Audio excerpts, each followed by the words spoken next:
Assalamualaikum warahmatullahi wabarakatuh. Terima kasih Tuan Speaker. Saya juga ingin mengambil bahagian dalam perbahasan pada hari ini. Kerajaan perlu memberi kefahaman jelas kepada rakyat mengenai exit strategi ataupun PPN, Pelan Pemulihan Negara, kerana masih ramai di luar sana yang masih keliru dengan perkembangan SOP berfasa. Hal ini kerana sebelum ini kita pakai istilah PKP, PKPB, PKPP serta PKPD dan rakyat sudah biasa dengan istilah tersebut. Tambahan pula peralihan pasar menerusi PPN tidak lagi bergantung kepada satu-satu tarikh, tetapi ianya melalukan 3 indikator yang telah digariskan. Penerangan khususnya kepada mereka yang tinggal di luar bandar juga sangat penting untuk memastikan rakyat tidak ragu-ragu dalam menjayakan perancangan negara. Di sini saya mahu menegur Menteri Komunikasi dan juga Multimedia. Saya melihat Menteri ini tidak lagi berperanan untuk membantu menyebarkan segala maklumat. Kalau dalam keadaan ini yang paling penting bagaimana peranan Menteri membantu Perdana Menteri. Kalau ianya sekadar kita penyebaran maklumat, ada yang betul, ada yang tak betul. Di mana keadaan ketika pandemik, ketika negara susah, dilanda COVID, mana pergi menteri yang saya maksudkan sebentar tadi. Saya berterima kasih kepada Yang Amat Berhormat kerana banyak pakej prihatin PKS tambahan, bencana, kita prihatin, permai, pemerkasa tambahan, pemulihan dengan nilai lebih kurang 530 bilion ringgit semata-mata satu tujuan murni atau memastikan kehidupan dan kebajikan rakyat sentiasa terbela. Jadi dalam keadaan ini ianya belum tercapai lagi kerana tumpuan kita kerajaan ingin membantu B40, M40 dalam soal pemulihan keadaan ini. Tetapi apa yang peruntukan yang banyak yang diumumkan tadi, mereka yang kehilangan pendapatan, mereka yang tidak ada bantuan makanan, di mana menteri yang tenggelam, Menteri Wanita contohnya, dinyatakan bahawa peruntukan berbilion untuk bantuan bakul makanan yang telah diumumkan oleh Yang Amat Berhormat Perdana Menteri pagi tadi. Kita berterima kasih dengan Yang Amat Perdana Menteri kerana membantu semua ahli parlimen, tidak kira kerajaan maupun pembangkang. Jadi di mana peranan Menteri Wanita yang mana mereka ini telah diperuntukkan. Menteri ini telah pun diperuntukkan untuk menyalurkan bantuan kit makanan. Kerana di kawasan saya masih ramai yang kena kontak rapat COVID ini, bantuan JKM tak sampai. Di mana menteri ini dalam ketika ini? Saya minta menteri ini juga bertanggungjawab dalam keadaan ini.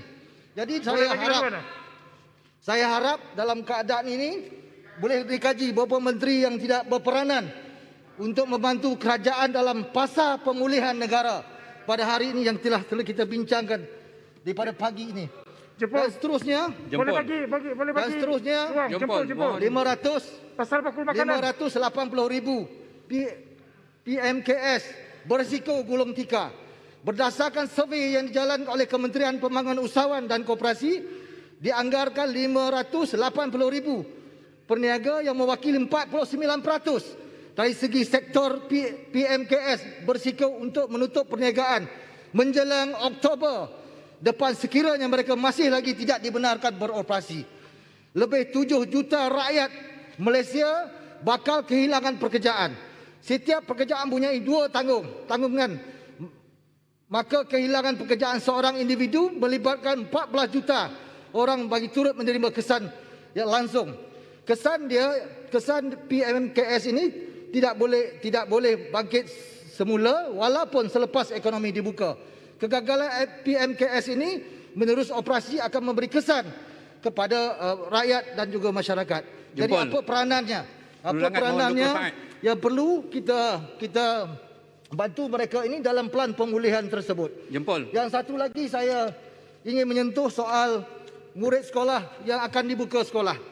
Di mana keputusan kerajaan untuk membuka semula sekolah secara berperingkat-peringkat, pengajaran dan pembelajaran secara bersemuka bagi setiap negeri beralih ke fasa kedua PPN perlu diperalusi kerana pelajar ini tidak perlu divaksin. Bagaimana tindakan kerajaan untuk vaksin pelajar-pelajar tingkatan 5 yang bakal menduduki peperiksaan pada tahun ini? Adakah mereka ini tidak berisiko? Dan apa peranan kita untuk membantu pihak KPM ini membantu orang kampung, rakyat yang anak-anak dia akan mendapat peperiksaan? Kita tak mahu sekolah hari ini buka, tutup, buka, tutup. Buka, tak buka-buka, tutup, tak buka-buka lagi. Jadi adakah semua peranti ini cukup? Internet ni cukup, pencapaian jalur lebar ni cukup. Anak-anak di luar bandar ini masih keciciran kerana tidak dapat pencapaian internet. Jadi saya harap menteri yang bertanggungjawab cari exit plan bagaimana nak menyelesaikan isu yang berkaitan dengan itu. Jadi saya ingin membangkitkan semula. Ada perkara yang ada 1 minit Ada 1 minit lagi saya nak beritahu poin yang disebutkan oleh Jelebu sebentar tadi. Kronologi dia kenapa? Kenapa COVID ini datang ke Malaysia ini banyak? Bukan zaman PN sahaja, zaman PH pun dah berlaku. Saya nak tunjuk Kerajaan Akhbar Ribet 3 pelancong Cina positif coronavirus. Akhbar pada 25 Januari. Menteri Kesihatan bagi boleh masuk ke Malaysia. Kerajaan pantau kemasukan pelancong.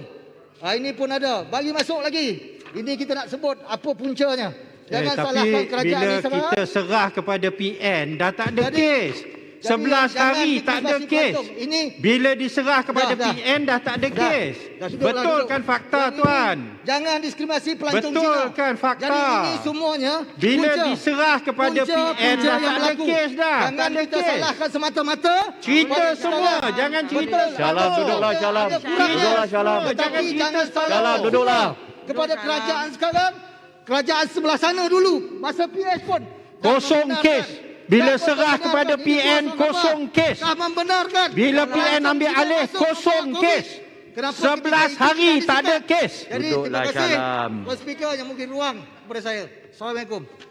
Cerita semua, jangan cerita separuh. Yang Muhammad, saya tahulah Yang Muhammad dah dekat 7 bulan kita tak bertemu kan. Itu pun salah kerajaan PN. Yang dekat di hati pun boleh rindu, ni pula jauh di mata. Tapi Yang Muhammad semua nak berbahas. Saya tahulah ini sidang khas. Tapi kalau semua berebut masa, ramai tak dapat dengar suara. Jadi saya kena beri kerajaan dan pembangkang selang-selang. Lepas ini adalah sempurna sebagai Ketua Parti 10 minit. Dan diikuti dengan si Buti. Itu mengelirukan Dewan tadi. Faktanya tak betul. Dia beri cerita separuh jalan. Mengelirukan Dewan. Dia kata memang betul. Zaman PH ada kes COVID. Tapi bila kita serah ataupun bila PN rampas, dah tak ada kes dah. Dah 11 hari. Bebas bagi 10 minit saya boleh jawab ni. Tapi 7 minit saja. Yang Muhammad tak apalah. Kalau janganlah merapu. Yang Muhammad tak boleh minum kopi kan. Sebab kita tengah semua